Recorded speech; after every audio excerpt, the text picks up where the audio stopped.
Well, should be a good meeting. Get your Barry back outside. Dan, Scott, I think we're ready to roll in 2 minutes. Mr. Chair, this is Dan Racing with Communications. Just giving you the roster for tonight. We have Ken in the AV control room, and then we have myself as well for the hearing portion.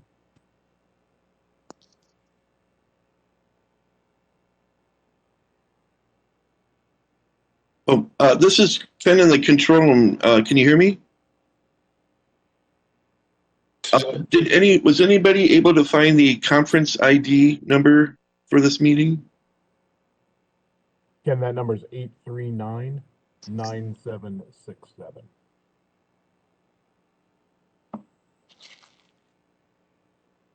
I'm sorry, whoever said that is you're so garbled I could not understand you. If you could just hold on and try again, just one. Hi, this is Ian. How about, can you hear me? Yes, I can hear you.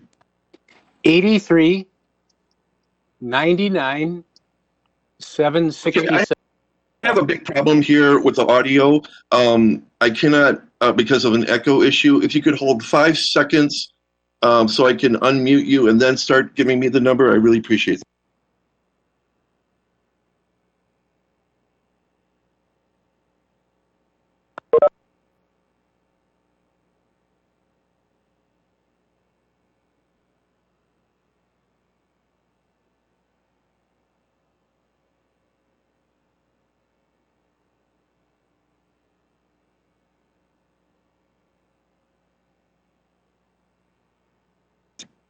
Okay, I didn't hear, so if you guys are ready to go, I'll just ready to start the meeting. There is an option to still use the chat function. So Dan or Ian, if you do have that ID number right in front of you, if one of you might be able to just put it on the chat to everybody, that might be helpful.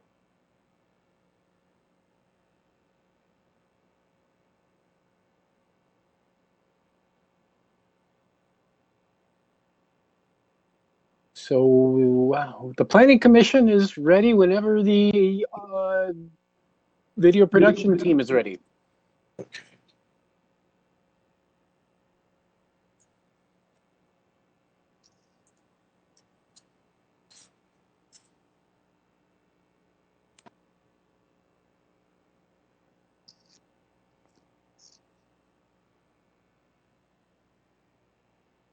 Okay, we are ready to go. Thank you. Okay, welcome everyone to the June 9th, 2021 meeting of the City of Edina Planning Commission. We're meeting virtually, although we may be meeting in person, sooner than we thought we were going to be meeting a few months ago. But so hopefully we can all be joined together in a conference room, and perhaps with options for people that are unable or need to have a call-in function. Tonight we have two public hearings actually, and just for people who are watching, I'm just going to warn you, and I'll have a few other comments later, but there could be a lot of roll votes because we're meeting virtually. We can't just do a voice vote, aye or nay. We have to do a roll vote of each individual. If anyone's watching and wants to make a comment on one of the matters before us tonight, I'll repeat this information later, but right now it's 1-800-374-0221. Enter conference ID 8399767. And with that, I would ask the Planning Department Administrative Support staff, Ms. Olson, to do a roll call. Thank you, Chair Nemerov. Commissioner Elkire? Here. Commissioner Olson? Here. Commissioner Berube? Here. Commissioner Strauss? Here. Commissioner Miranda? Here. Commissioner Agnew? Here. Commissioner Bartling? Here. Aye. Chair Nemerov? Here, thanks. Next, we have the approval of the meeting agenda, and I ask if there's any changes to the agenda. Anyone have any changes? Staff, anyone? So I don't know if we need to put it on the agenda, but I don't know, Planning Director Teague, I'm going to ask you, is it possible that we'll be able to discuss the Planning Commission guidelines that were sent around a week or two ago? We could at least have a few minutes to discuss them. We could do that if you'd like at the end of the meeting. We could just do it under Planning Commission comments. Okay. Well, I'll ask people then. So with that, is there a motion to approve the agenda? I move to approve the agenda. Second. Ms. Olson, could you do a roll vote, please, to approve the agenda? Commissioner Alkire, Aye. Commissioner Olson, Commissioner Berube, Aye. Commissioner Strauss. Aye. Commissioner Miranda. Commissioner Agnew, Aye. Commissioner Bartling, Aye. Chair Nemrov. Okay, the next item on the agenda then is to approve the minutes from our last meeting, which was on May 26th. Are there any comments to the minutes?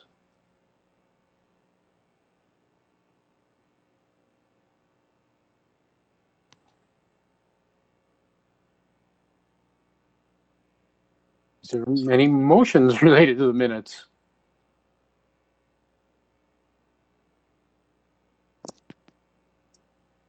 I move to Move to approve the as submitted. minutes. Oh, I'll second. thank you, Sam. Ms. Olson, could you do a roll vote for approval of the minutes? Commissioner Alkire, Aye. Commissioner Olson, Aye. Commissioner Berube, Aye. Commissioner Strauss, Aye. Commissioner Miranda. Commissioner Miranda, you're on mute.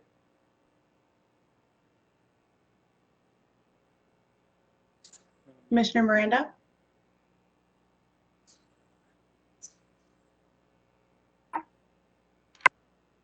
I'll move forward. Commissioner Agnew, Aye. Commissioner Bartling, Aye. Commissioner Bennett, Aye. Chair Nemrov. Hi. Okay, very good. That takes us to the public hearing section of our meeting.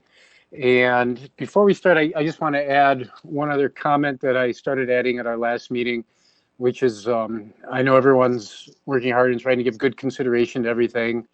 The Planning Commission takes note of lots of different facts. We're very fact and ordinance and rule driven. One thing I will ask, and I'm sorry to ask this, but it's come up, it's happened a few times. I'm going to probably be asking this more often.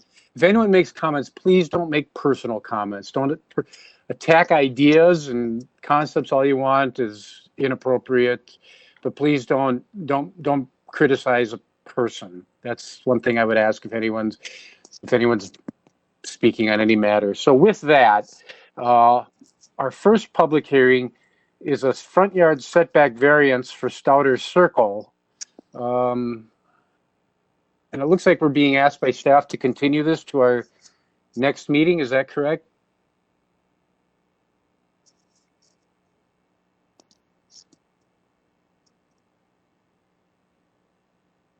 Yes, that's correct. Okay, thanks. Well, with that, I guess all we need is a motion and a second and a roll vote then. Does anyone want to move to? I move to postpone this till the next meeting. Second. Ms. Olson, could you do a roll vote to approve continuance of the front yard setback variance for 5404 Stouter Circle? Thank you. Commissioner Alkire, Aye. Commissioner Olson, Aye. Commissioner Berube, Aye. Commissioner Strauss, Aye. Commissioner Miranda, Aye. Commissioner Agnew, Aye. Commissioner Bartling, Aye. Commissioner Bennett, Aye. Chair Nemrov. And then we have our second public hearing tonight, which is a front and rear yard setback variance, front and rear yard setback variances plural at 4241 Valley View Road. And presenting for the city is Emily Boddicker, Assistant City Planner. Hello, Ms. Boddicker. Hi, thank you. Let's see here. 4241 Valley View Road is 0.28 acres and is located on the west side of Valley View Road, east of Brookview Avenue, and north of 64th Street West. The subject property currently has a storage building on site, and the applicant intends to tear down the existing storage structure and build a new 2-story double dwelling unit. The request includes 2 setback variances, a 17.6-foot front yard setback variance to allow a 21.8-foot front yard setback, and a 10-foot rear yard setback variance to allow a 25-foot rear yard setback. With the exception of the front and rear yard setbacks, the proposed project meets all of the city's other zoning requirements. The property is already zoned R2 double dwelling unit and is guided in our comprehensive plan as low density residential. The engineering department reviewed the application and has submitted comments that were included in your packet tonight. As you know, Minnesota statute and the Edina zoning ordinance require that there are certain conditions be met when a variance is granted. One of those being practical difficulties. The proposed use is permitted in the R2 double dwelling unit district and complies with the city's zoning standards, with the exception of the required front and rear yard setbacks. The unique shape, lot, and required setbacks greatly affect the buildable area. The circumstances are unique to the subject property and are not self-created by the applicant. The unique shape of the lot and the limitations of the required setbacks aren't common to every similarly zoned property. Staff believes that granting the variance will not alter the character of the neighborhood. The proposed project complies with the city's zoning requirements other than the 2 setback requirements. The setbacks along the curved portion of Valley View Road vary, and the proposed 25-foot rear yard setback is the same required setback for the single-family zone properties located to the west. Tonight, staff's recommendation is to approve a 17.6-foot front yard setback variance and the 10-foot rear yard setback variance for a new double dwelling unit at 4241 Valley View Road based on the findings outlined in the staff report and the conditions that are also listed in the staff report. And with that, I can answer any questions, and the applicant and their applicant's representatives are also on the call tonight. Ms. Boddicker, do any members of the Planning Commission have questions for staff at this time regarding this matter? I do. This is Commissioner Agnew. Is the storage unit that's on the site today associated with any of that homes in the area, or was it kind of a one-off ownership situation? I think the property owner or the applicant can answer that, but I believe it's just a storage unit that's located on this property. Okay, and I can defer that for later too. Thank you. Yeah, this is Paul Abdo. I'm the soon-to-be owner and the applicant for on the property. It's actually the current owner of this property. His family was the original owner of the majority of the property where the homes are around this property. So this storage shed was, I believe, his grandfather or great-grandfather's woodworking shed back in like 1935 or 1945. So it's been there ever since and has since been abandoned. So it's just sitting there covered by trees. Thank you. I have a question. I have a question for staff. I don't know who got there first. Yes, thank you. Ms. Boddicker, can you just briefly go through the math on where the 39.4 feet city standard on the east side or the front yard setback comes from? Yes, the required setback for the front yard is that 39.4 feet, and that is the existing setback of the existing structure to the south. The property located to the north of the subject property is oriented towards Brookview, and so the property to the north would not be included in the average of the two, and so the property must meet the existing setback of the property to the south. Okay, so the reason the property to the north or the northwest, I mean, looks like the corner of the building is right on the property line with essentially zero setback. You're saying that it's really not a factor because that's not their front yard setback? Yes, that would be a required side street setback because that house is oriented towards Brookview. Okay, so is that, so that's a side yard setback. Is that to code? Or is that? No, the required, Not. if it was, that property was to be built, the garage would have to be set back 20 feet from the property line and 15 feet to the Okay. house. So just by looking at it, no. I don't know what the exact dimension is here. Let's see on the survey what it's called out. Just over almost 8 feet. Okay. And I'm sorry, what did you say the setback for the front yard setback for the property to the south was? The existing setback is 39.4 feet. And that's Okay, where the so that's required where the number came from. 39.4. Yep. Got it. Thank you.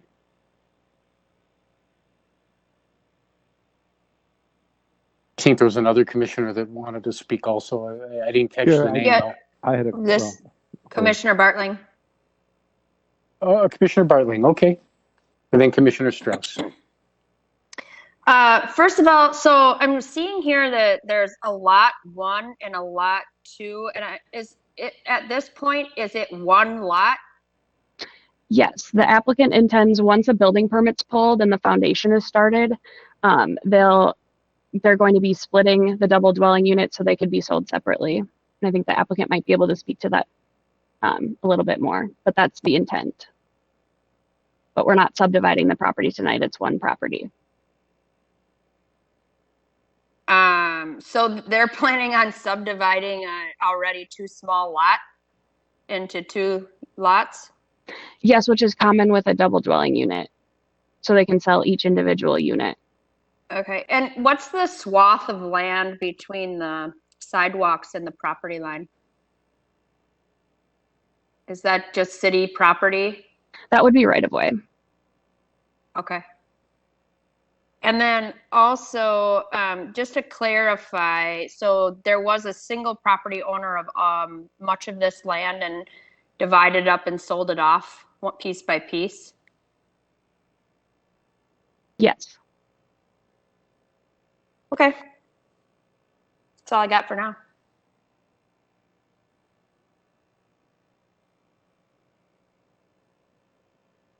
Commissioner Strauss. Yes, quick question for Ms. Boddicker. The current zoning was for storage R1, and this change to R2. I mean, it's so there is no problem with how the areas the parcels are currently zoned. The parcel is currently zoned R2, so the zoning will not change. So this is an appropriate or acceptable type of project for what the zoning is already as it exists.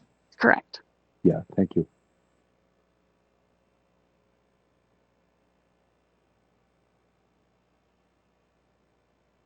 Anyone else? Ms. Boddicker, could you explain the lot separation? Is the lot going to be subdivided? So the duplex will be constructed in a way that there's firewalls and that there's certain building standards that need to be met for the duplexes when they're to be sold separately or to be held in separate ownership. So you can see here that that is what is intended here tonight to do, which is common for the double dwelling units. They're reviewed administratively and staff reviews those administratively. Yeah, but is it essentially? I mean, so I guess it's going to be a twin home, which will have a shared wall. Correct. But if one twin home is in lot 1 and the second twin home is in lot 2, then would that sort of be making each of lot 1 and lot 2 R1? Nope, that would not change the zoning of the property. Even though it's 2 separate lots? Yes. And again, are the lots going to be subdivided or? Maybe I could jump in and help here. So this is pretty standard for our R2 district. Maybe half the duplexes in Edina have been divided with this party wall division between the structures. As Ms. Boddicker mentioned, it's so they can be sold separately. By doing that subdivision doesn't mean they can create an extra dwelling unit, if that's what you were thinking. This property has been zoned for a duplex for all these years. It just hasn't been built on. It's really, well, you really couldn't build a duplex without varying from the setbacks given the shape of the lot. So it's pretty standard. So the subdivision is created after it's already built, because the legal description becomes where that party wall is. So you do the survey work after the structure has been located on the lot. So it's pretty standard. Okay, I get that it's standard. It still seems kind of odd to me to have one dwelling unit on one legal lot in an R2 district, but okay. And then secondly, we got one comment on Better Together. Has staff had a chance to review that? And then have we gotten any other comments since then? There have been no additional comments, and yes, I have reviewed the comment. Do you have any thoughts regarding those comments, or? I think the applicant might be able to speak to the questions on the south side or the side yard setback, and the homeowner's question about moving the proposed duplex. Okay. As I stated in my staff report, a required setback, rear yard setback for a single family dwelling unit is 25 feet. The requirement for a double dwelling unit is 35 feet. So staff felt that the 25-foot proposed setback blended in with those existing setbacks of the R1 properties located to the west. Okay. All right. Any other commissioners with questions for staff?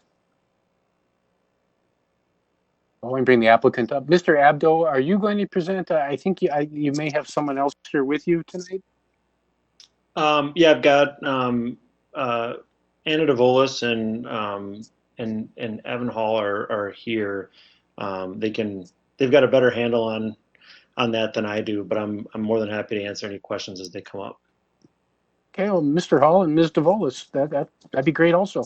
I see Mr. DeVolis here too, so maybe we'll be, all right, well, have at it. Hi, my name's Evan Hall. Thank you, commissioners, and for giving us the opportunity to present this today. My neighborhood had a power outage, so I'm on a phone right now. We had a storm roll through. Liz, I was wondering, or Emily, would it be possible to share your screen? I apologize. Yes, I can share that. Okay. I just wanted to speak really briefly about the survey and then just introduce the homes to the commission. And then I think we can kind of speak to a few other points as well. I know we have just under 10 minutes, so we'll try to keep it brief here. On the site plan that you're looking at, this is the proposed survey. There is some elevation to the site, so you can see the contours kind of step up to the home. There is that buffer in the right-of-way, the existing right-of-way in between the concrete sidewalk that's shown on the survey and the red line that fronts Valley View Road. So there's quite a bit of a buffer there already, and then we're still keeping approximately 22 feet of a buffer in between the property line and the proposed house.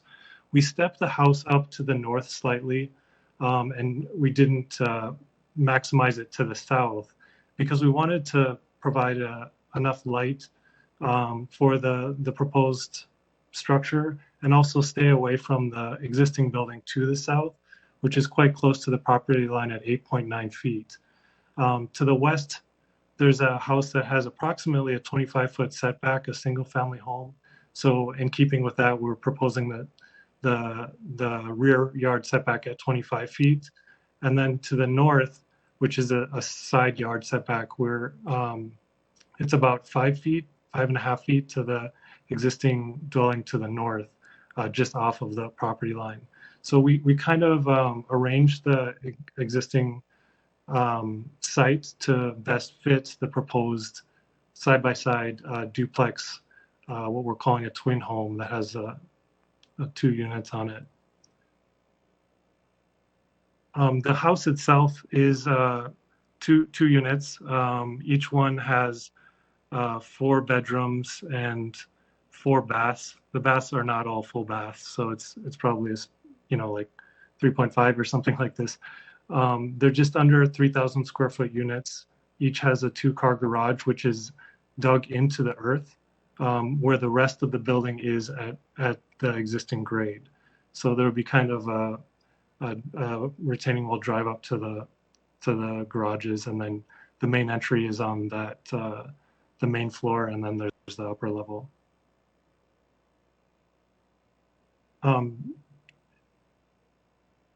That is kind of a brief introduction. We're trying to keep with the aesthetic of the neighborhood, so we're not doing flat roofs. We're doing double hung windows. We're doing gabled roofs based on these elevations. You can kind of see that we're trying to hit something that's humble and fits in with the neighborhood. Anna, did you have anything that you wanted to kind of add to that? I just wanted to kind of keep it brief so we have some time for questions and answers. The only thing, Anna and I, this is Dean Navolis. Between Anna and Evan, this really was threading the needle on a oddly shaped lot. And Paul really allowed us to step the building like crazy to try to follow the setbacks and follow the grades as much as possible, make there in the contours that the lot has. So between Evan and Anna, they really worked to sort of place it in the middle, assuming, not looking at all the setbacks, but looking at all the other houses are placed to try to maximize separation between all the existing buildings. There's one to the north, one to the south, one to the west, and thread it to follow the curve of the street, and then scale this house down with all the bays and elements, so it really has a lot of change of planes and a change of shape, so it doesn't look like one typical massive twin home, but actually in some ways, looking at individual elevations, it even has some of the feel of individual family home, even though they're 0 lot line and connected. So I think we did a real good job on a tough lot and try to protect all the neighbors and protect as many trees as possible. Hence, that's why the placement occurs. So we try to minimize tree destruction also in that. So all those factors coming into play, separation from neighbors, topography, shape a lot, we really work the building to fit that. Hence why I got the unusual site plan configuration as you look at it. And I think it's a nice, successful look and feel to it that will have a good scale with the neighborhood and keep even though it's a duplex site or side by side, it still keeps that single family character to the home. With a separated with a separated entry, because that was the other thing. We took one garage to the face north and one garage face east, and so instead of the typical side-by-side duplex, we have 2 garages and 2 entries face each other. You've seen some of the other ones in Edina. We really try to make each elevation its own unique aspect in terms of that. So you didn't have like driveways, 2 doors, and a classic row house, but really try to use that curve to our advantage to keep each entry its own orientation, each front yard its own orientation, and then obviously do the same with the house. So it's, even though it is a true duplex, it really reads as 2 separate houses, 2 separate entries, 2 separate identities on this basis, 2 unique front yards. So that's what we try to achieve with this. So in some ways, it's a nice new look on what is a typical duplex, where in this case, you really, because of the shape of the lot, we use it to advantage to create individual entries and identity.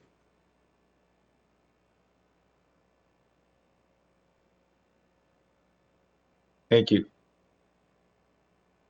Thank you. Mr. Abdo, is that everything for the applicant at this point?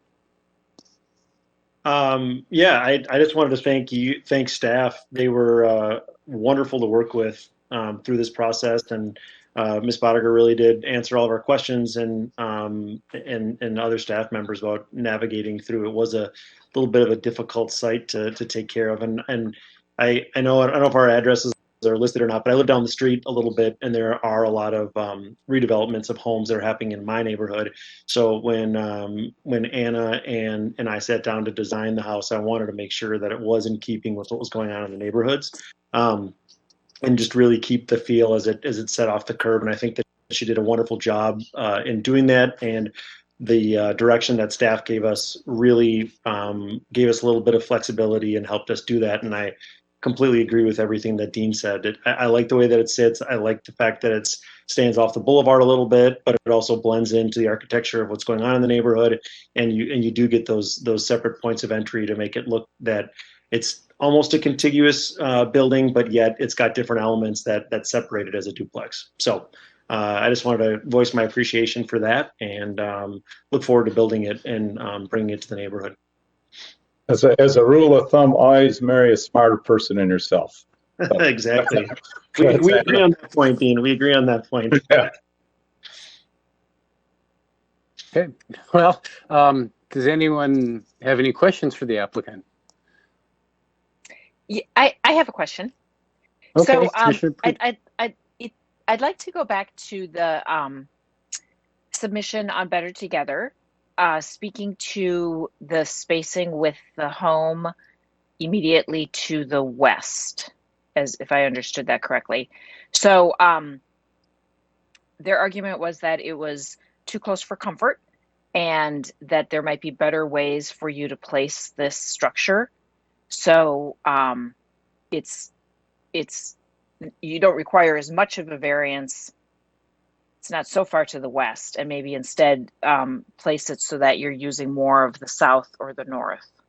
And I'd like you to address that and, really explain why that isn't possible and why you need that. I know you mentioned that you wanted some of the exposure, the sun exposure, so you didn't want it too close to the house on the south, but what about moving it in other places? So walk us through your decision to place it where you did.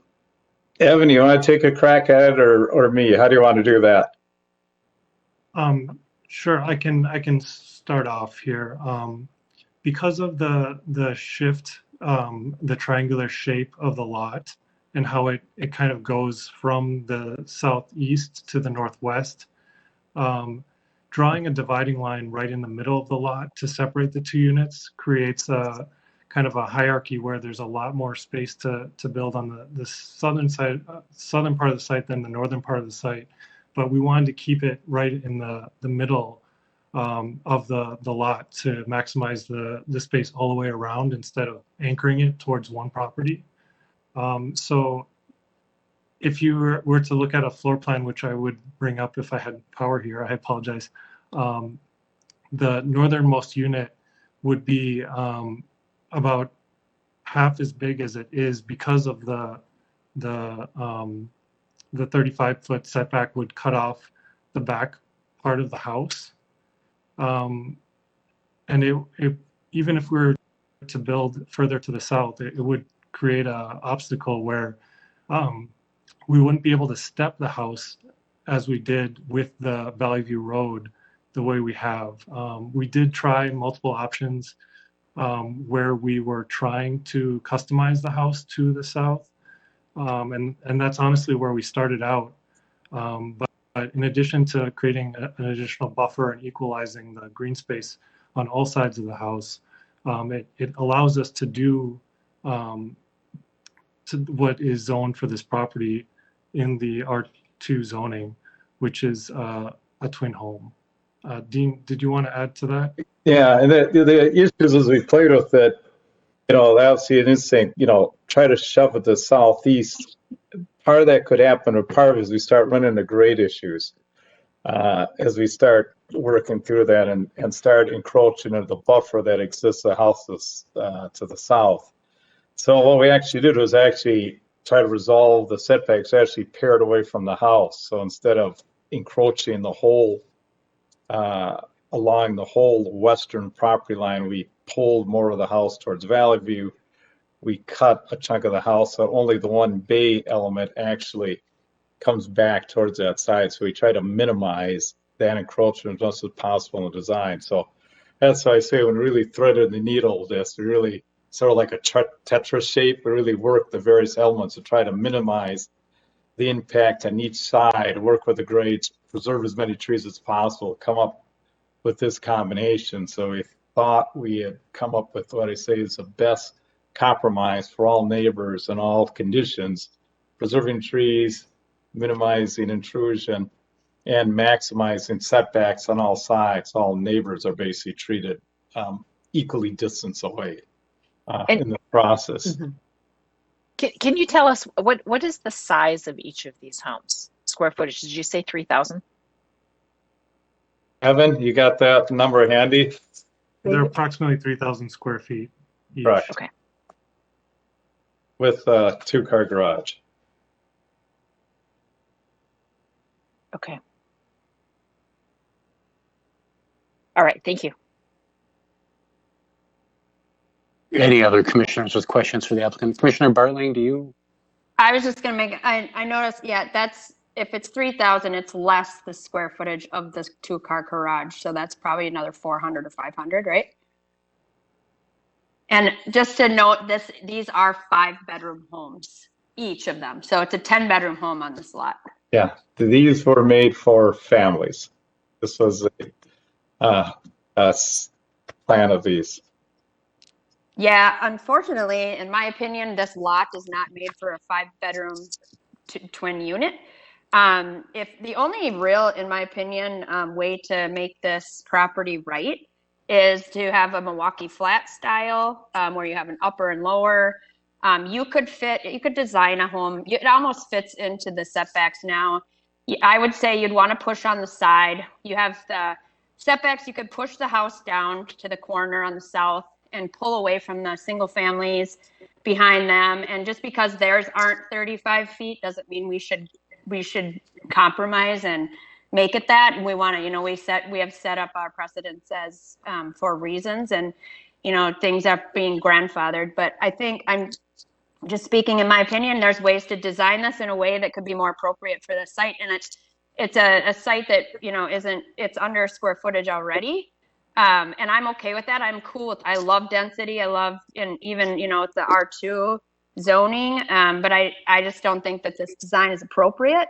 And I don't think it needs, and it's not appropriate to be this large when this is a site you've purchased knowing fully well that it was tight.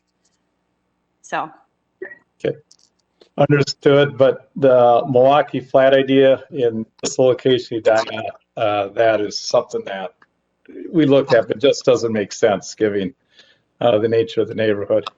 I'm an architect with 25 years experience, and I say it does. And okay. I live in the area.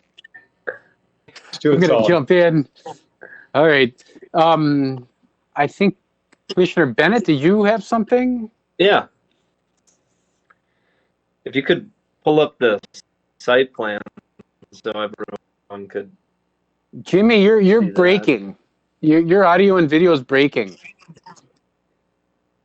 Why don't we go to Commissioner Alkire for a moment and come back to Commissioner Bennett? Sounds good. Okay, Chair, I have a question for staff, if that's all right. All right. Okay. Certainly. Ms. Boddicker, or maybe Mr. Teague, whichever is the right place for this question to go. Could you just spend a few minutes talking about the rationale for the difference in the setback for a single versus dual home, 25 versus 35 feet? So why is it 35 instead of 25 feet? Carrie, do you want to touch on that? Do you know any of the history when that was set at 35 feet? Yeah, I don't know the specific history, but typically in single family zoning districts, the setbacks are a little greater than a more dense developed district like an R2. Your setbacks, there's more units that are closer together. So it's just kind of in general, the specifics, 25 versus 35. I'm not sure for here in Edina. Some cities, other cities, single family districts, the rear yard setbacks can be anywhere from 25 to 35 feet. So I don't know the exact history for when that was established, though, for Edina. So, I mean, is the rationale generally that the structure is expected to be larger and inhabited by more people, therefore the rear setback should be bigger? Is that a fair way to say it, or no? Or just larger rear yards for single-family homes versus duplexes. But I thought it was smaller. Maybe I had it backwards, Carrie. I thought the single family was 25 feet and the dual home was 35 feet. Maybe Yes, I've got that's that correct. Yeah, I've got that backwards. Okay. Okay, good. And one more question in that same vein: is the height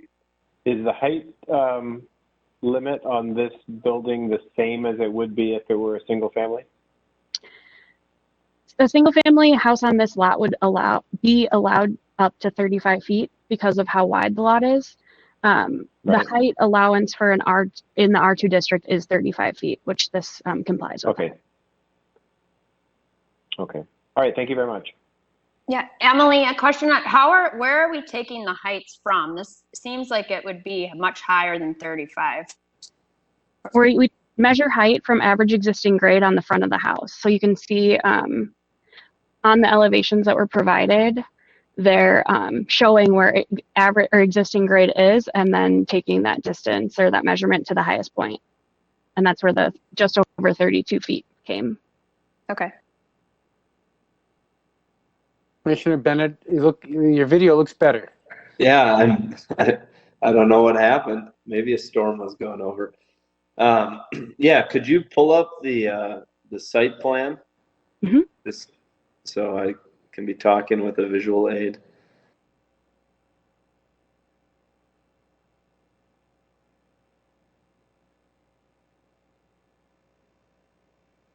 All right, nice. Okay. So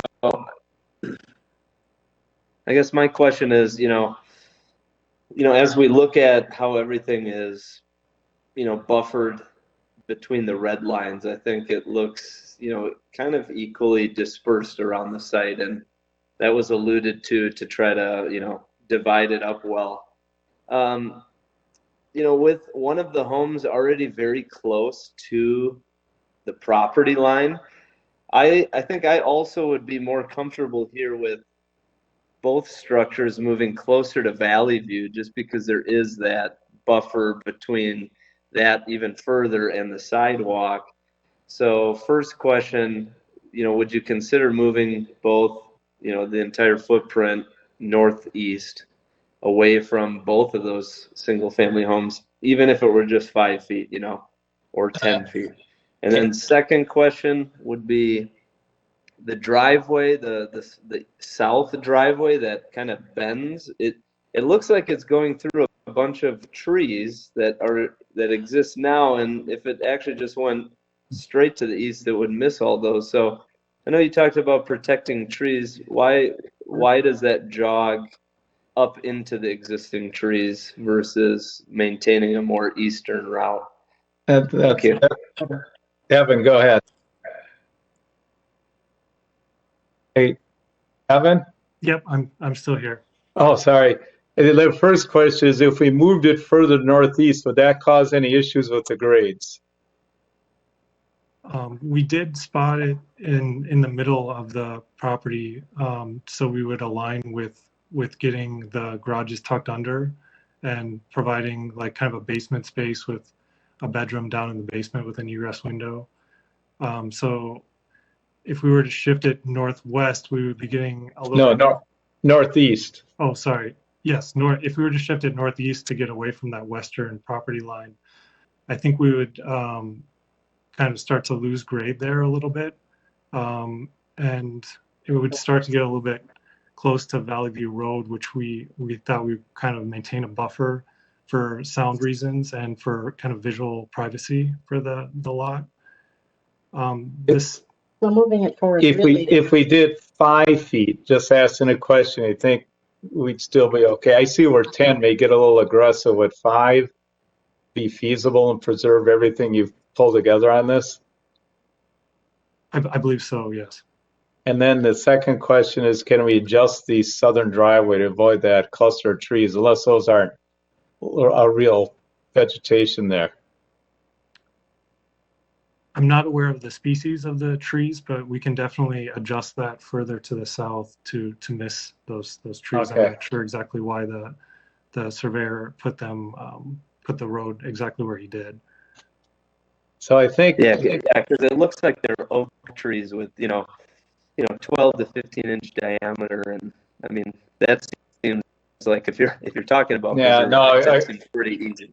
It can be moved. We can move it. I agree. It's an easy thing. I just didn't, to be truthful, I just didn't even notice that. So I'm not gonna.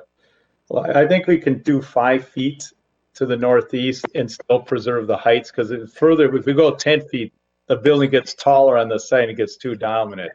5, I think we can work with to do that. And obviously, adjusting the driveway is something we just missed, so that we can easily do. Thank you. And it's a compromise on the backside. Yeah. And that's really all I have for now. I guess just my point is, Valley View is a busier road.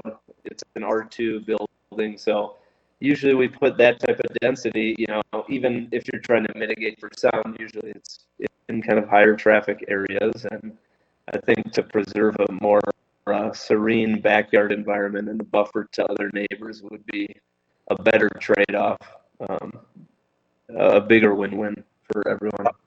No, that's just my opinion. Thank you. We could manage that. I agree with that assumption that 5 feet, I think, will be okay and still keep the scale and obviously reduce the setback. So that'll work. And then obviously moving the driveway that was just an oversight. I just did pick up on that. And we'll play with both driveways and make sure it works in terms of trees. I have another question as well. Have you been working with the 9 Mile Creek Watershed District? We will be in terms of that basis, and they may require a retention area, which you may develop in the backyard.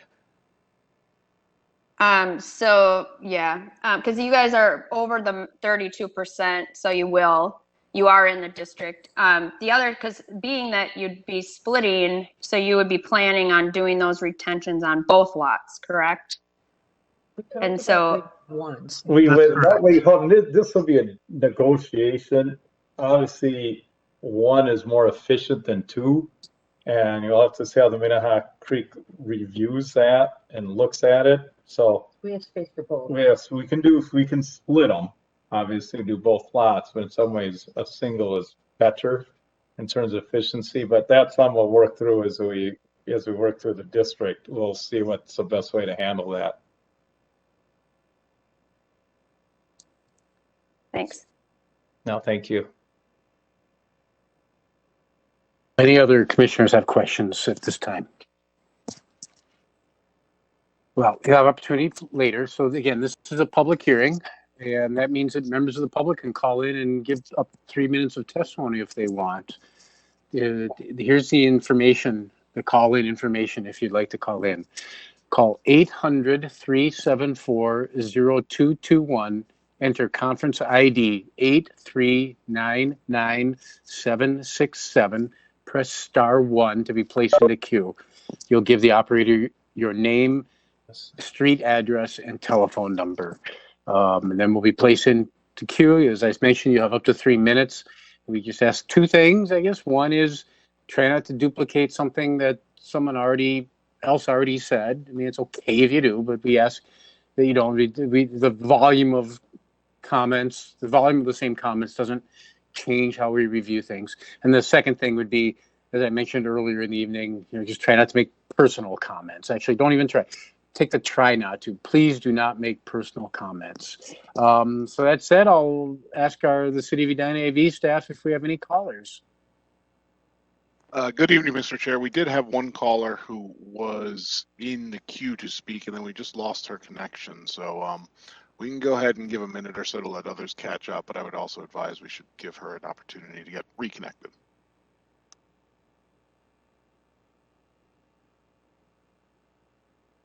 It does look like she's calling back right now, so momentarily we should have her back on the line.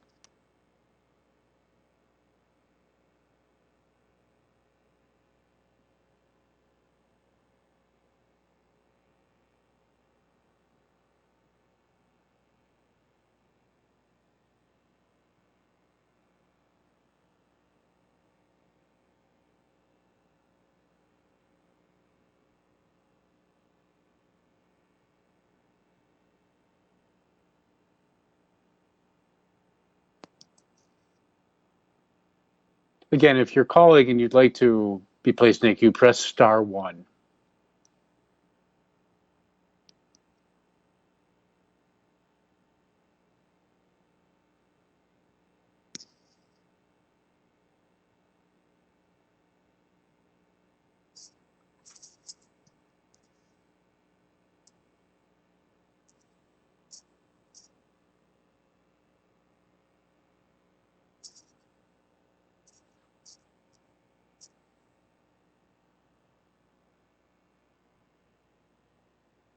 I do believe it's been about a minute. Our one caller has reconnected, and as soon as she re-enters the queue by hitting *1, we will let you go ahead and let you know. Give just a few more moments. And that will do. She is back in the queue, so if the operator can please unmute the line of Jennifer Hennemuth, please go ahead and state your name and address for the record once you are on to speak. Okay. Can you hear me? Yes. Hello? Okay. You can hear me? Welcome. Yeah, welcome to the Planning Commission. Thanks for calling in. Okay, thank you so much. My name is Jennifer Hennemuth, and my address is 6225 Brookview. I'm actually the property to directly the west side of 4241 Valley View. And I want to thank everybody for their supportive comments so far on the comment that I made online. But I just wanted to add a few follow-up remarks concerning what I believe to be a lack of justification for the rear yard setback that I don't feel have been addressed in the comments so far. A lot of the comments that have been made concerning the need or the desire, rather, to have the property more to the west and less to the south have all been surrounding like visual privacy for the subject property or aesthetics for the subject property or the dominant height, on the street side, and all of these various features that it doesn't seem are being at all related to my parcel, which is directly adjacent to the backside. And all of those things are directly impacting my parcel, and I feel like we're kind of weighing all of these things for the subject parcel by getting variance that I'm essentially giving a concession for, which I do not believe either solves or satisfies the test of practical difficulty, first and foremost, and secondly, it's something that I'm not obligated to provide for the new development to give up my privacy and my aesthetics and so on and so forth to their advantage and to my detriment. So I really want to make that clear on my side. And again, I appreciate the comments and support so far, but I still really want to see a 10-yard or a 10-foot increase in that setback so it meets the 35. Also, some points that haven't been addressed is the fact that this subject unit, this total building square foot of what's going in, is going to be over 6,000 square feet when you include the garden level, not the garages, just the garden level, first level, and second floor is over 6,000 square feet. The average total building square foot of all the other structures along Valley View Road is around 3,000 square feet for the total building, and this one essentially has 3,000 square feet per unit. So it's literally twice the size.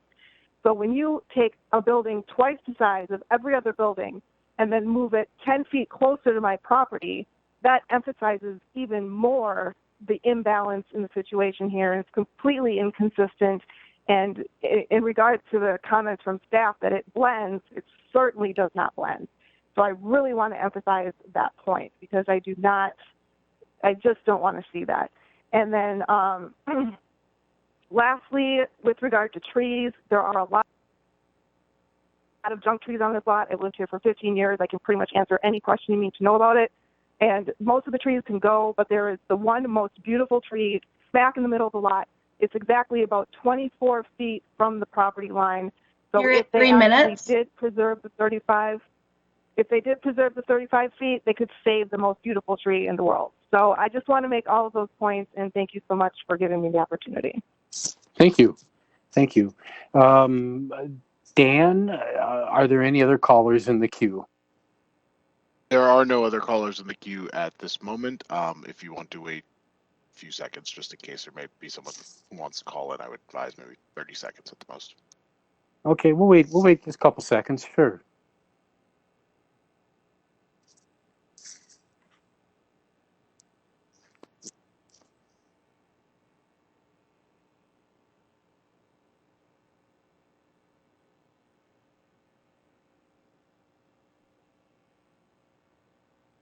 Looks like you should be free to go ahead. There are no other callers. Okay. Can we get a motion then to close the public hearing? I'll move to close the public hearing. Is there a second? Second. Ms. Olson, could you do a roll vote, please? Commissioner Elkire? Aye. Commissioner Olson? Aye. Commissioner Berube? Aye. Commissioner Strauss? Aye. Commissioner Miranda? Aye. Commissioner Agnew? Aye. Commissioner Bartling? Aye. Commissioner Bennett? My apologies, is no longer on the call. Chair Nemrov? Aye. So I'd like to follow up on a couple of the matters raised by the caller. And first, I'd like to start with staff. And if other planning commissioners have issues they want to follow up on after all this discussion, please jump in soon. Two questions for staff. A couple of things the caller asked about was the size of the building, the square footage of the building, and the setback in, affecting the caller's property. Could you comment on that and why, why you think, how you considered those two issues?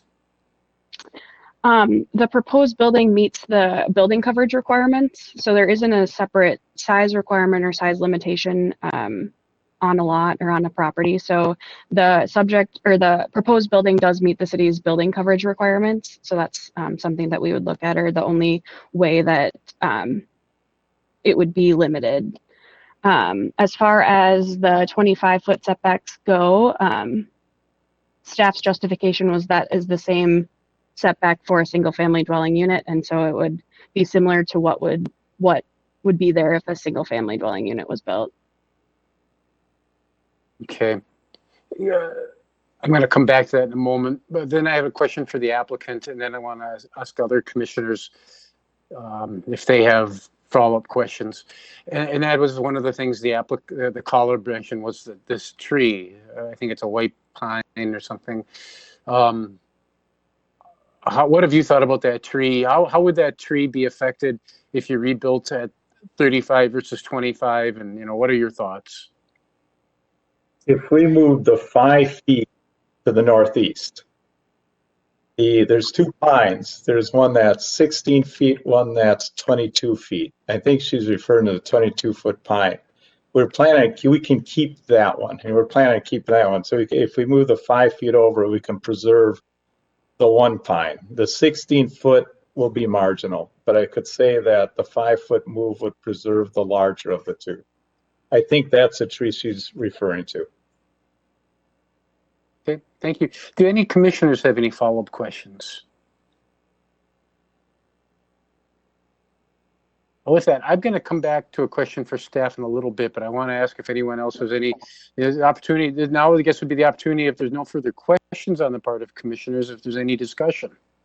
I have a question. Okay. And this is for the architect and developer and I guess the client as well. The question I have is, houses are getting bigger and bigger, it seems, and 3,000 square feet doesn't seem unusual. If anything, today, maybe it's on the smaller side. 5 bedrooms maybe is on the bigger side. And I tell us about, did you consider smaller homes? And, in order to not require a variance, because it does seem there would be a market for a 2,500 square foot home. In which case, you could have 5,000 total instead of 6,000 total, which would, maybe you could do it without requiring a variance. So, tell us about that process. Paul, you want to speak to, or do you want me to speak? Yeah, I can jump in. First, I do want to clarify that the homes do not have 5 bedrooms. There are 3 bedrooms up on the top floor, which is the living area, the master, and two bedrooms. There's a den or an office on the living level, that main level, and then there's a den / bedroom on the garage level, which ultimately would I think, given the state that the entire country is in with wanting to work from home more now, probably would turn into an office, or I could see it as being a suite for a mother-in-law or a father-in-law or another family member. That would be an occasional use. So we're really talking about full use bedrooms being total of 6 across the entire development in reality. And then as far Would as you the please, size, sorry, would you please bring up the plans and show us that they only have 3 bedrooms? I know you don't. I know there aren't. So please show us the 3 bedrooms. okay. I don't know if, is there one from staff that we could bring up or no? Yes, I can do that. Okay.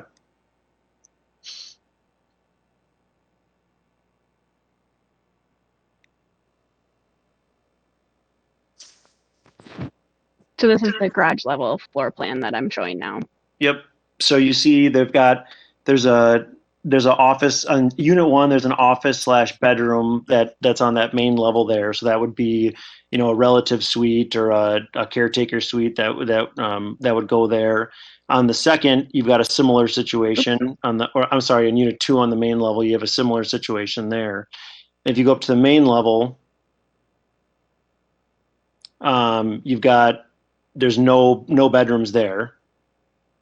You have a den office on unit 1, but there's nothing on unit 2. And then if you go up to the top level, you have unit 1 there's a master suite, there's bedroom 2, and then there's bedroom 3, and then there's the same on the other side where unit 2 is. There's 3 bedrooms on top.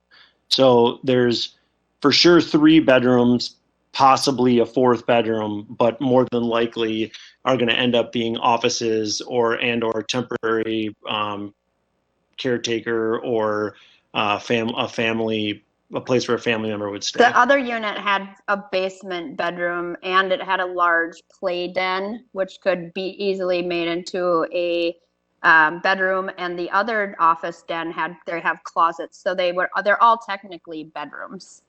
But they don't have egress windows in them, though. Yeah, is there a basement? Yeah, they're in the basement. There are 3. I want to be very clear about this. There are 3 definite bedrooms on the top level of the building. It says egress right on it.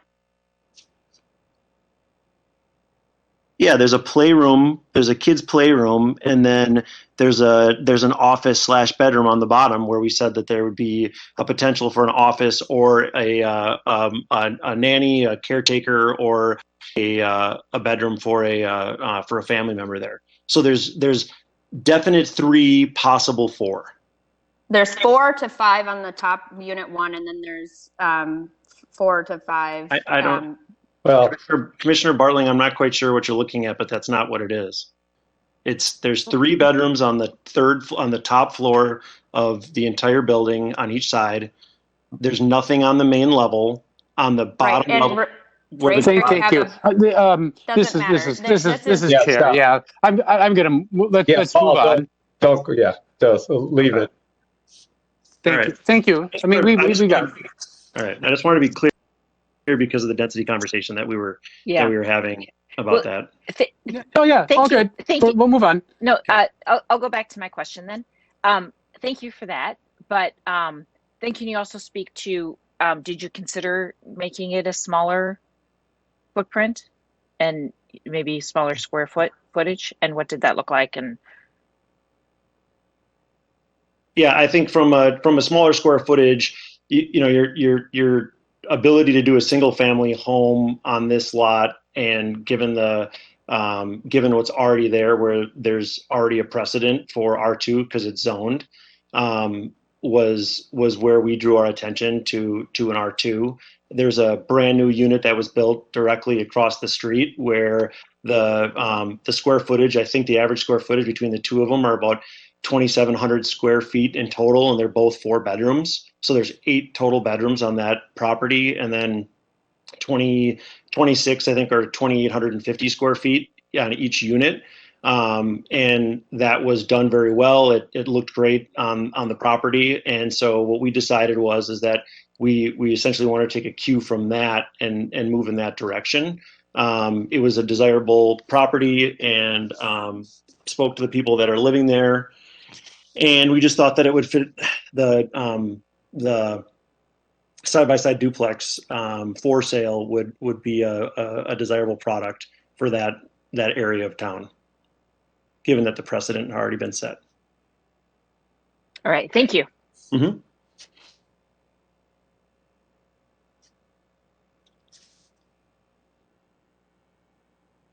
Any other commissioners with further questions or comments? I have one, hopefully last question. Did you mention what the targeted price point is for each of these properties? If not, could you? Well, given where current construction costs are right now, we're kind of up in the air. Given the fact that the same amount of lumber that you could have bought last year for $500 is now at like $1,750. So we're still gathering pricing right now on construction, and waiting till those come in until we set a price. Just as a side note, according to a Bloomberg article yesterday, the cost of lumber has gone down 25% recently. So hopefully that becomes a trend. This is also because I'm having projects get delayed left and right. So I hope you're right. Yeah, so do we. Yeah, so do we. Right now, the suppliers have not indicated that is. No, not in this market. They're holding firm. So hopefully that'll start sometime in the near future. Any other commissioners with questions? I think we all share that hope, by the way. Yeah. Any other commissioners with further questions? So I had a follow-up question for the staff. Earlier, Commissioner Alkire asked about whether there was a purpose for a difference in setback between R2 and R1. And I'm wondering if it's because R2 is intended to be kind of a transition zone, and there was an idea of kind of keeping R2 a little farther away from the R1 areas. You know, everybody likes R1 and they want R2 to be a little apart from them. You know, is that one of the purposes for the greater setback in R2? Yeah, I would think that's a reasonable conclusion for why that is. Thanks, Planner Teague. Thank you. Sorry, can I ask a quick question of staff? Sure. This is Sheila, sure. Commissioner Brewerby. Sorry, did you already answer the question of does R2 have a different height limit? Yes. From R1? Yes. So, well, for a lot this wide, if this property was zoned R1 and there was a single family lot on it, it would be allowed. Lots that are wider than 75 feet in an R1 district are allowed to be up to 35 feet in height. And then for every foot past 75, it's another like quarter foot high that they're allowed, with a maximum height of 40 feet. So, and the R1 or the R2 zoning district has a height of 35 feet, and similar calculation that you could go up to 40 feet with a wider lot. So the heights are the same. The restriction on height. Yeah. Yeah. Okay. And then did staff take a look at the homes to the south that also have homes immediately to the west? So presumably those were built, some of them before we had our current code. Do we know the space between those homes? The the existing rear yard setbacks? Yeah, the existing rear yard setback. I'm just wondering if this home that we're talking about is able to be built so that we're only requiring or requesting a 5-foot setback. Is that significantly different from any other house in the area? Perhaps they were all built at a time when all of them have similar backyards and it's no different. The distance wasn't called out on the survey, but I can do a rough measurement here if you just want to give me 1 minute, you can continue on and I can come back. That might influence my thinking a bit. If the neighbors have a similar situation, it would be expected, at some point this lot's going to be built on, and consistent with the neighborhood, maybe you don't have a backyard variance to code because it would be difficult to build on that lot.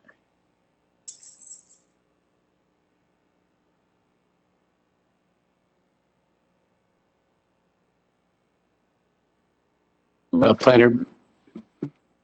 The rough setback of the property directly to the south is around 40 feet. The property to the north, the rear yard setback to that curved property line along Valley View is, hold on 1 second.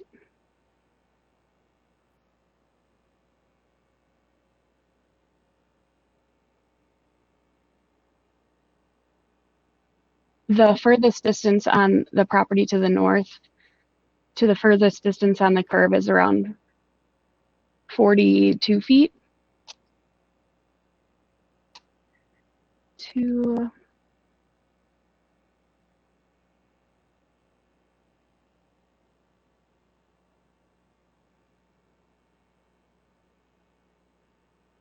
Sorry, can you put a little bit more here?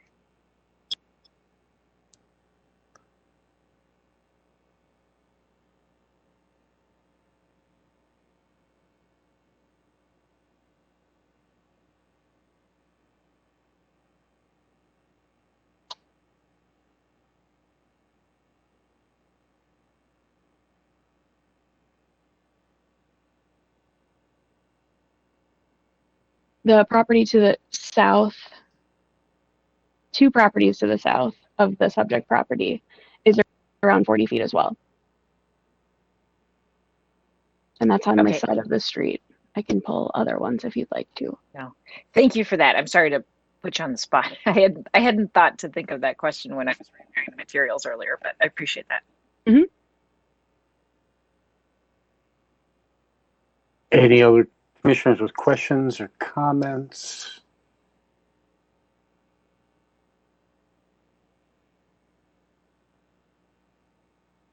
Motions? I guess I had one follow-up question, and that perhaps for the Davalos team, and the applicant. Earlier there was talk about like a 5-foot move or something. Could you rephrase that and how that would affect, say, that backyard variance in particular and the trees? So, thinking. So the idea, if you wanna, could you please pull up the site plan, and I can describe it to the commissioners looking at it. There's a basic wait till it comes up.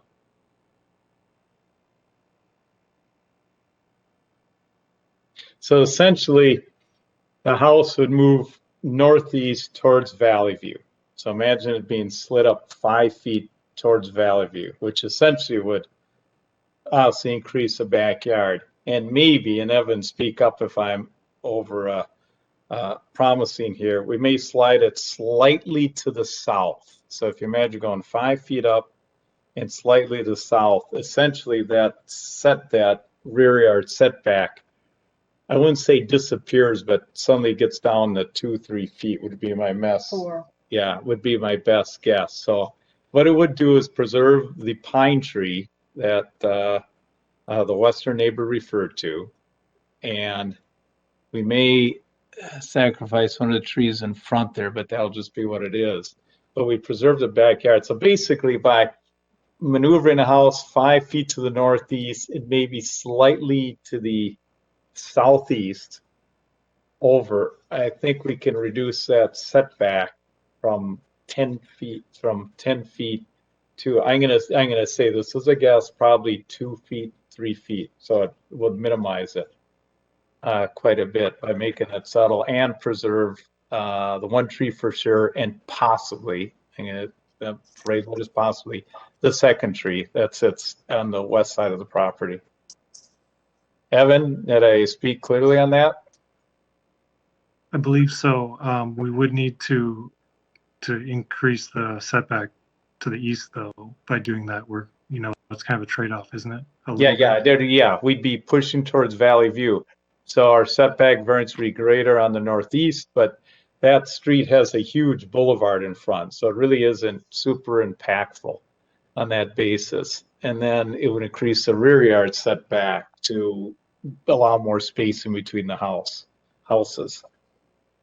And it'd be slightly closer to the property to the south, maybe 1 or 2 feet is my guess by rotating that. So it would work by doing that. 10 feet's too aggressive, but 5 works.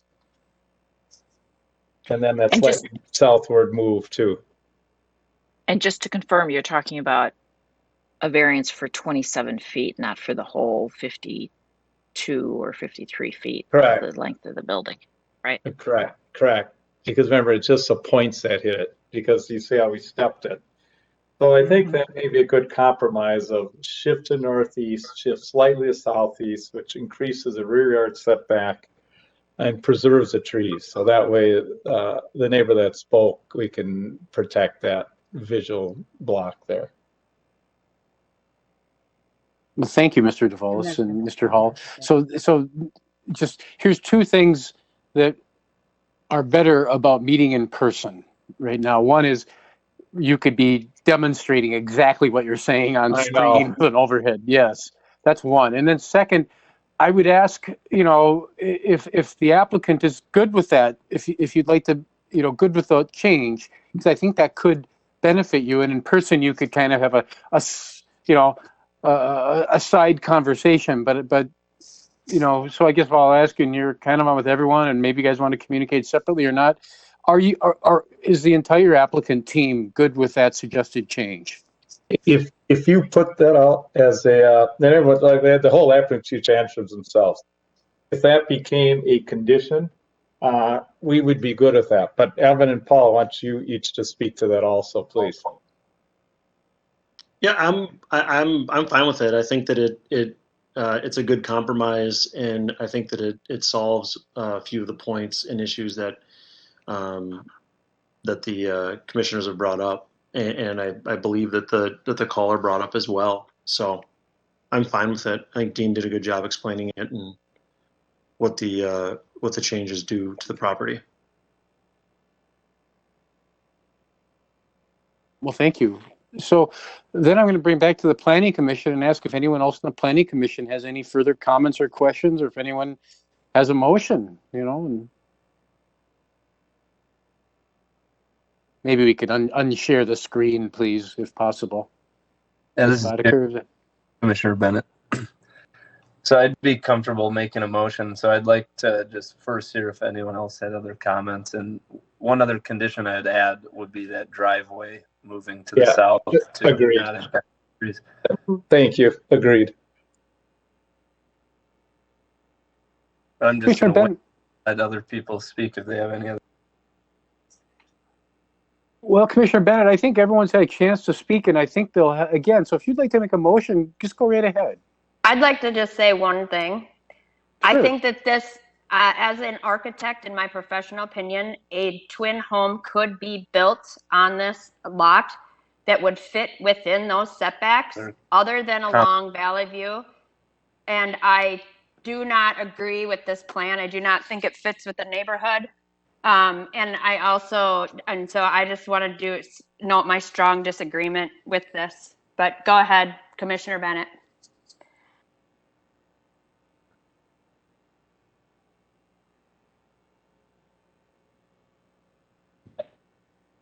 Well, Bennett, your audio and video is.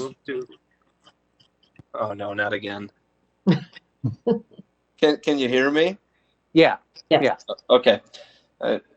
So I'd move to approve the variance as requested, subject to the conditions of moving the 2 properties as discussed northeast 5 feet closer to Valley View, and shifting the southern driveway to the south so that it doesn't impact the trees noted on the survey. Is there a second? I'd second that. I second. Is there any further discussion? Commissioner Bartling, Commissioner Strauss, do you have anything further? I see you're unmuted. Okay, Ms. Olson, could you do a roll vote to approve the motion of Commissioner Bennett, to approve it with the adjustments that we've talked about regarding closer to Valley View, farther away from the backyard neighbor, adjusting the driveway, saving at least that one tree? Thank you, Chair. Commissioner Alkire, Aye. Commissioner Olson, Aye. Commissioner Berube, Aye. Commissioner Strauss, Aye.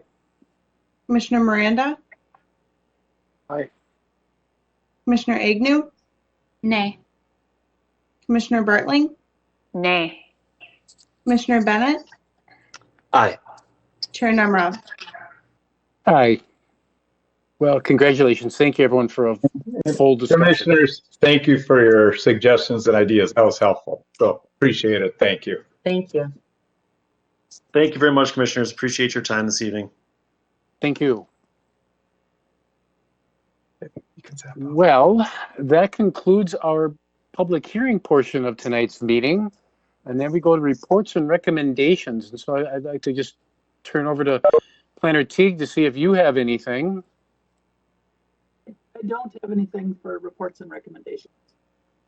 Would this be an appropriate time to discuss those guidelines that were distributed?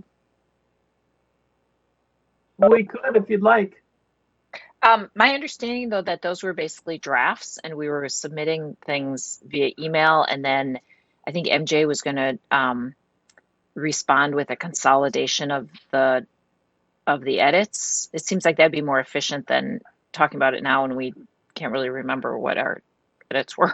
At least I won't be able to remember. Yeah, that was the plan. Yeah, we need to discuss it. So if we want to do it that way, we can. But I'm we just need afraid to discuss it. people won't remember unless it's in front of them. Yeah, well, but it's been out for a few weeks, so what I'd like to have a discussion about some of the things that were raised. I actually don't think you need it in front of you to discuss it. But I would like, if we can discuss it now, if that sparks anyone. We've received comments from 2 commissioners. And so if tonight's discussion sparks anyone else to submit comments, I would invite you to do so. So I think it'd be beneficial to discuss it instead of just more waiting for further email. So, Kate,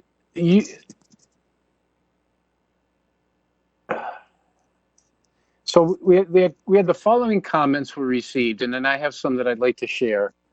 There was a comment about a question whether we need to discuss anything more about the role of the vice chair. And I'm wondering, is that was responded to by MJ, and I guess, Kate, you're the one that asked it. Are you good with that, her response, or is there anything more you'd like to discuss about that? Calling me out, huh? No, I thought that her response to that, I think, was perfect. And I think that really does make sense.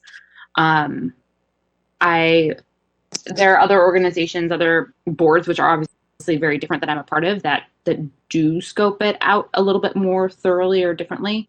But I think that for the Planning Commission and her response, it does make sense. Thank you. Okay. I have to just say, I think this is really awkward. I think this is something for a work session. We don't have the materials in front of us.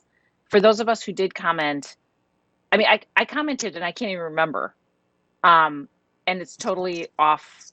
I think if we knew this was going to be on the agenda, we could have prepared. I can't even remember what my comments were. And so I think it will be more helpful if people can be prepared and have it in front of them instead of just sort of winging it. Let's that would be discuss my thought.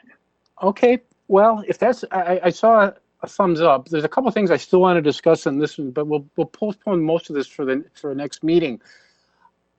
Will we be able to discuss this at a work session? Our next work session is pretty jammed already, isn't it? For our next meeting? Well, I We thought could- at our next work session, I'm sorry? Oh, go ahead. I thought at our next work session, we were going to be discussing the office park. Will we not be able to discuss that at this time? Yeah, I think we can do both those things. I think we could discuss the guidelines and the scope for the office park. I think those two topics should fill in the work session. I think we could get through that.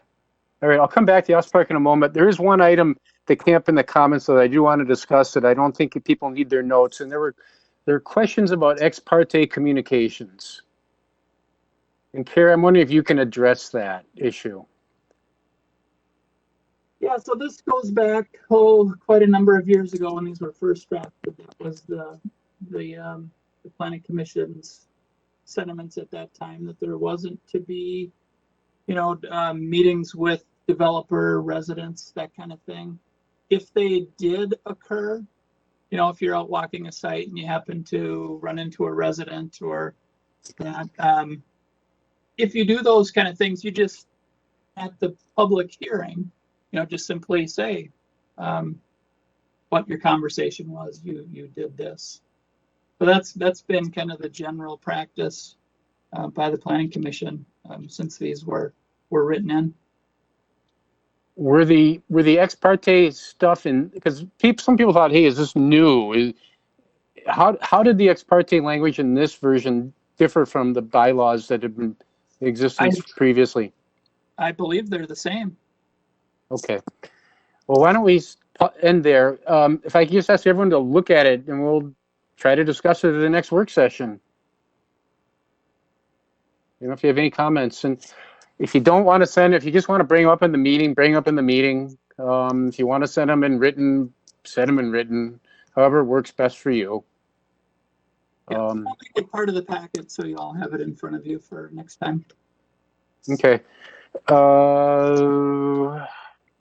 Any other reports and recommendations? It takes us to chair and member comments. Are there any member comments? I have one quick one. Okay.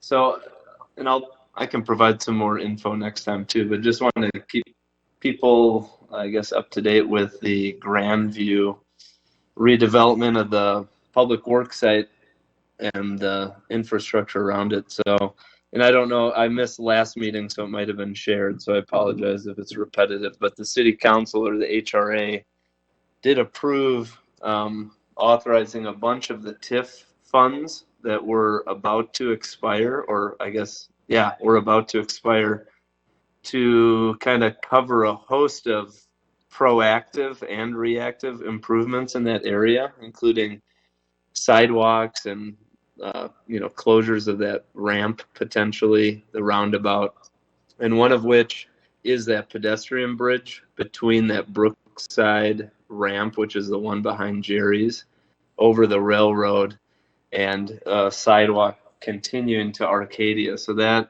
was approved.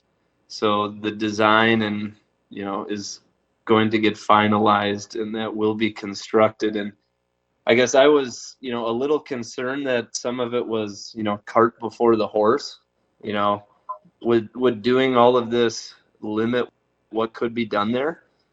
And while it could a little bit, just from like an engineering and constructability standpoint, the cost to do that would be so immense, just as as a separate project, that doing this now really is a great example of our city staff being really proactive and giving good recommendations to the council and the HRA about having some good pedestrian / bike infrastructure in place ahead of development, so that it kind of speeds up the development process too. So I feel like a lot of times we're talking about this, like when a proposal comes up, gosh, I wish this stuff was in here now. So at least this will be an example of that stuff will be in there. So just wanted to share that because I thought it's helpful.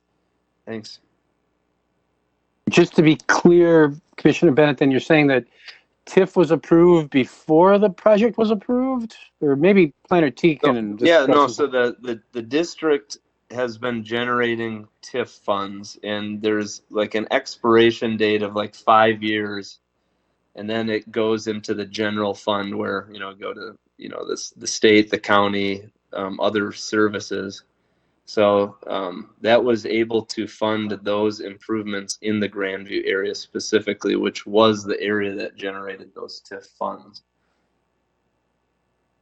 And Carrie, you could correct me if I'm wrong, but.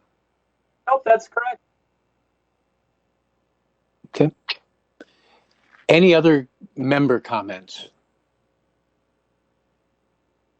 I don't have any. Oh, Commissioner Just general ones, Ian? Sure. Well, just one thing, I guess. Well, you guys obviously know my opinion on the last item that we just talked about, and I guess I want to talk about it in a grander scheme. Just being newer, I think from what I understand, from what I've read from the,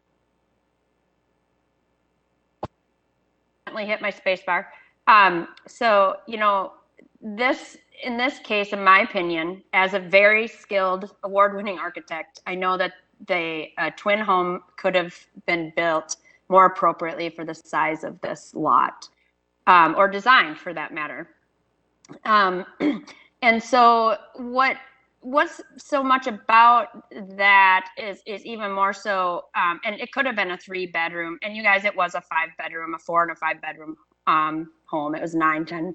And I'm just, are we going against kind of some of the ideals that we're talking about and making this a neighborhood and a community for all? Because are we just going to keep approving 5, 6, 7-bedroom homes over and over on these lots? I mean, people are going to just buy lots and just be, setbacks are for a reason, lot sizes are for a reason. And I guess that's what makes me nervous when you guys did approve it, and how we really think about our community as a whole, and, having, much more approachable homes for others, not just for those that have wealth. So I really do appreciate that comment. One of the things that I struggle with a little bit is, it has repeatedly been brought up, and we have been taught, and I think it makes sense, that we are not to speak to the aesthetics. We're to speak to whether it requires a variance or not, and if it requires a variance, whether the variance makes sense. So it's not about what it looks like, because that's subjective, and smart people with good sense of style can disagree. It's only a matter of, does the logic say it deserves a variance or not? But I do appreciate what you're saying on, kind of organic housing that is affordable versus affordable housing. Are we perpetuating something that maybe in the long run is detrimental to Edina? But then on the other hand, is that really our position? Our position is to look at, does it require a variance? And if the variance is required, then what are the issues? Not, do we like it? Does it fit what we think Edina needs? So I don't know, that's my thought, but I struggle with that a little bit too. And I think it's a really good thing to discuss. Yeah. And I guess the thing with, Sheila, and I agree with the aesthetics and that so forth, but I think it's not what we think Edina needs, it's what's in our plan that's been agreed upon, right? And what discussions within that we're supposed to uphold as the commissioners, and to, make sure that is being, constructed within our community, literally, right? And so, and the aesthetics piece, yes, there's, again, you're right. Does it need a variance or not? But it did in this case, and it needed a variance because it's way too big for the site that it was on. It really was. And I guess, does that mean it's a 3-bedroom home? Maybe. Or is it smaller, 5-bedroom? Whatever it is. But, I think that's what we need to think about a little more, because you're right, it's an organic thing that if we keep allowing this, it's just going to be bigger homes continually. And every developer in town is going to, and beyond, is going to push what they can to get a bigger lot or a bigger home, because a bigger home means more money. Yeah. So one of the things that influenced me in this conversation, though, was the I'll get the name wrong now. The coverage, the term that is the ground coverage. And so technically for the size of the lot, it was within it. They weren't asking for a variance for the size of the building relative to the size of the lot. So aesthetically, it might have looked big based on the sketch plan, but the numbers would say it was not oversized for the lot. And so that influenced me. So I was going kind of on the facts as opposed to my subjective view of what it looked like. But the building took up 33% of its site, though, and it's an odd site. So that's where it gets a little riley. Yeah, it's a little tricky, but the numbers are the numbers too. Can I just jump in and Commissioner Barling's raised a few issues, but there's one in particular that I think we should address. And this is what's reasonable. So do we grant a variance for a reasonable house on a lot, or do we grant any variance that's reasonable for any house that's desired by the applicant? So you could have. I think historically we've leaned to the latter, where any house that's desired, as long as we could come up with some justification that the variance was relatively reasonable, we'd approve it. And we haven't really taken a look at, but do you really need the variance to build a reasonable structure on that property? We've never taken that path, and I'm wondering, which is the right way to approach it? And I'm sorry, they could, other than the fact that the lot's too small, they would have needed a variance because it's not 15,000 square feet. They would have needed a variance for that, and potentially a little bit along that valley view, because that's a tricky thing there. But it could have probably even potentially built a design that would have fit within those setbacks, that would have been appropriate for what they were trying to do. Well, and I think that is where I really rely on the city staff in drafting up their recommendations. For is it reasonable and are there other uses? Because I think that for this one in particular, and again, I maybe it doesn't make sense to talk about that one, but I think this is a really good topic and a good discussion. But I look to the city to kind of advise, could something reasonable be built within this space without the variances? And in some situations, they are saying, no, it's a really awkward shaped property. And, I know that we've had other ones in the past too, where there isn't really much buildable space. And so that kind of does play into my decision making is what is a part of that staff memo. And is to Planner Teague, and should you be granting variances to reasonable houses that can be built there, or should we be granting reasonable variances to any house that is proposed, as long as the variance is reasonable? No, you can take the size of the house into consideration.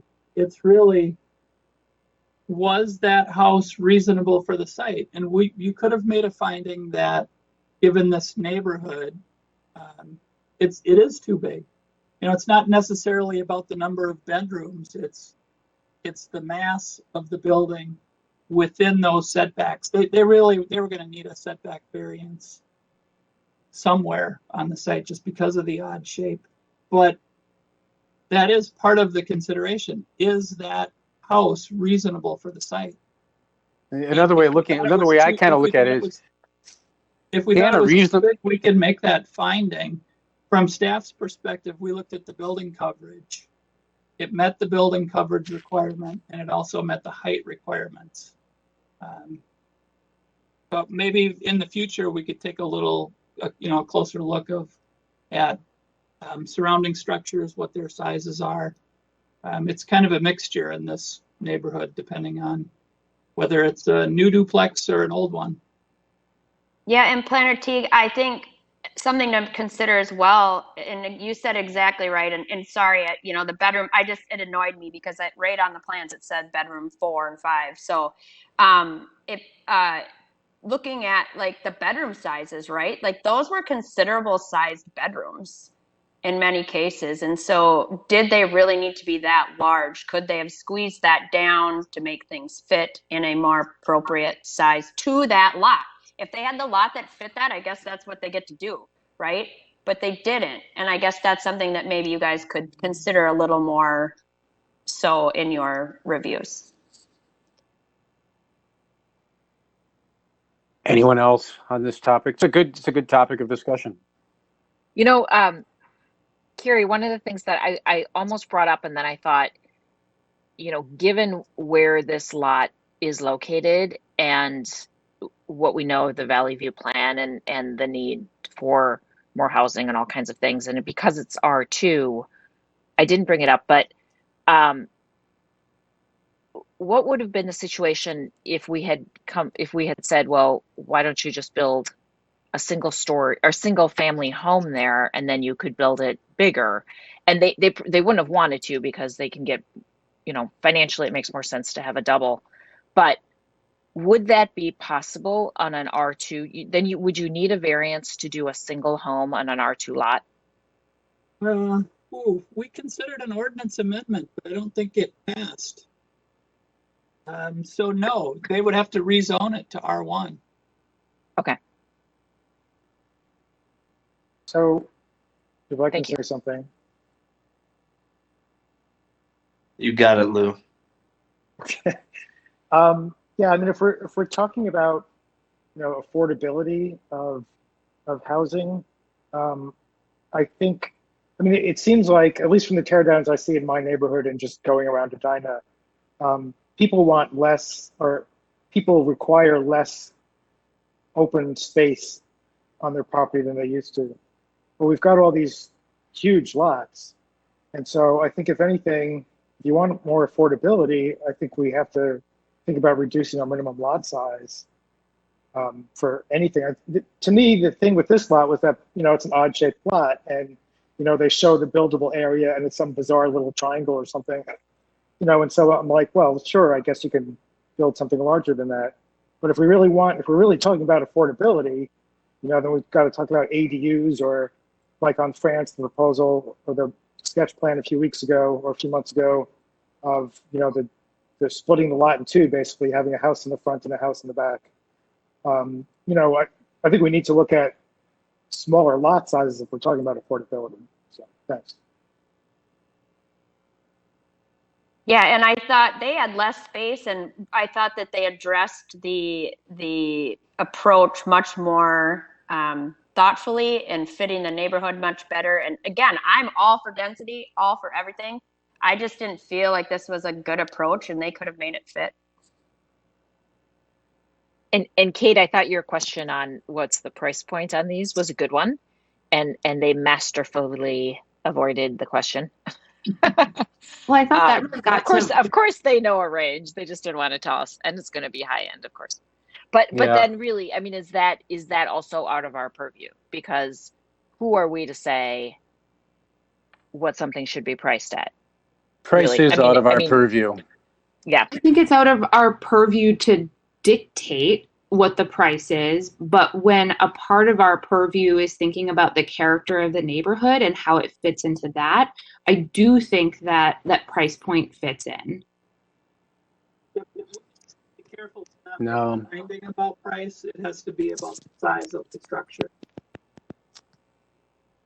Yeah, I think we start getting into this price stuff, and then I think that's a dangerous track. I think that's part of the risk return of being a builder and a developer is they know that. Well, and you know, if we start diving into price, and then we're approving things, someone's going to say you approved it because of its price, or you disapproved it because of its price, and all that other stuff. You just kind of threw that in there, but really you were reacting to the price one way or the other, and I don't think it's not use necessarily, other than affordable housing, really. I don't know, Planner Teague, if you want to comment. Yeah, I would agree. The finding would have to be the size of the structure is too big for the lot given the constraints. Well, in a practical example is size doesn't dictate price. They could have fit within the bounds and made a super, super high-end product that was even less affordable. So I just want to say I appreciate Commissioner Bartling's stance, and I think it's good that we don't agree on everything. That is the sign of a healthy commission and a healthy body making decisions. And I think it keeps, what's our North Star, right? It's the comp plan. And I think during that orientation, what this is all getting back to is, as a planning commission, it would be nice if planning and more proactive stuff was a part of our time together.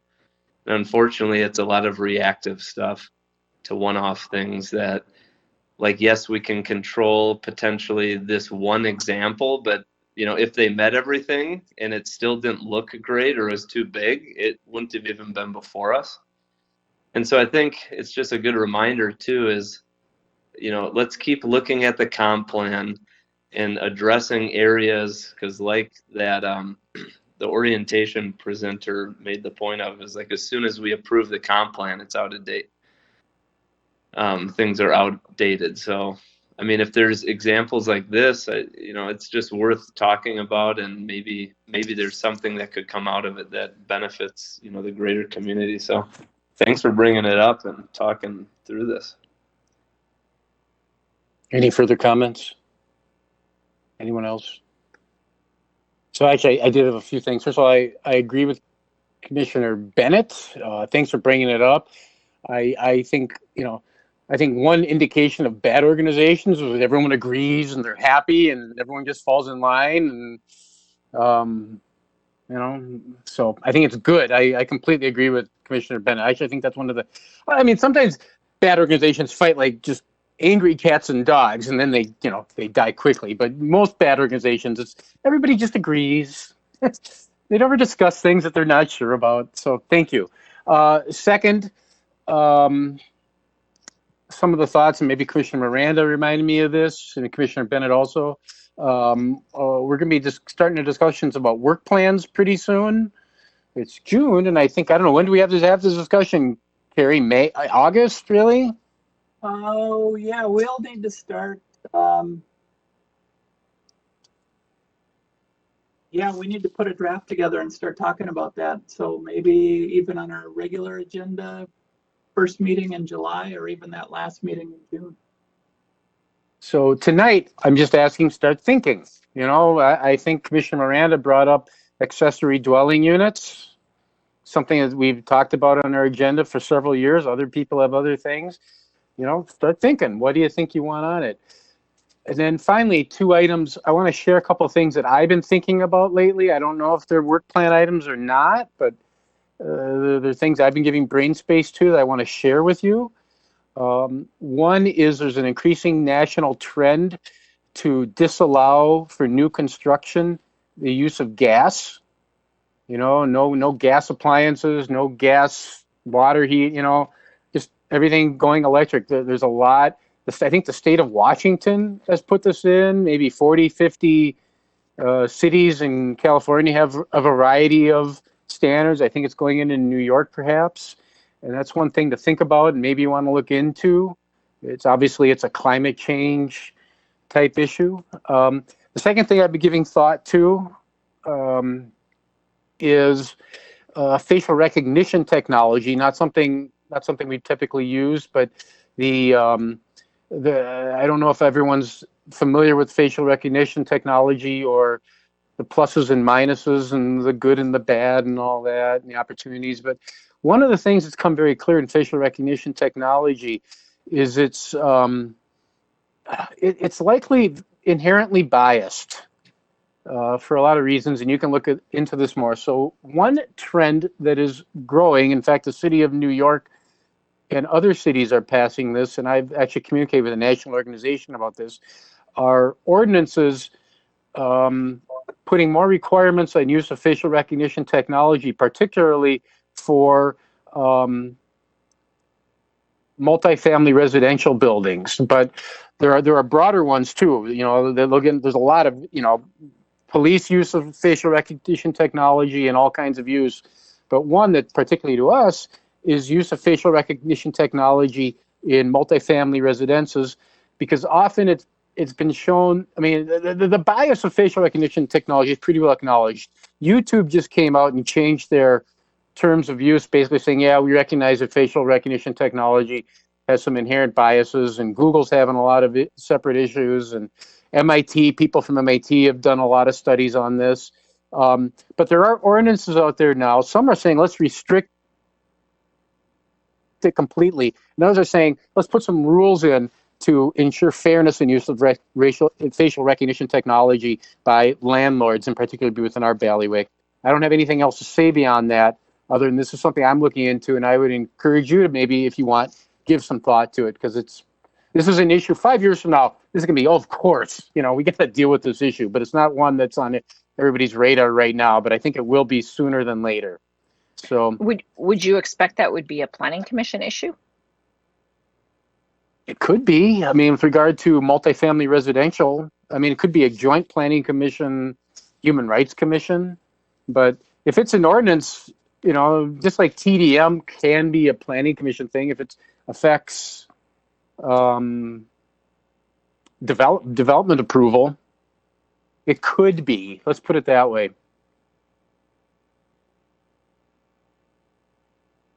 That's all I had. Anyone else? Building on that, you shared an article with us about Pebble, a technology that I'm blanking on the name, but the Google umbrella of Alphabet, Sidewalk Labs, that they released, that can be used to manage real-time parking in public locations without detecting people's faces and bodies and other things that Sidewalk Labs struggled with their Toronto pursuit. So I think just to that point is technology is going to keep creeping into construction, development, and management of infrastructure. And we probably will be hearing about things like that. It's like, if that kind of thing gets used by the city of Edina, how does that, impact a development decision if the city has a tool like that to ease the burden of parking.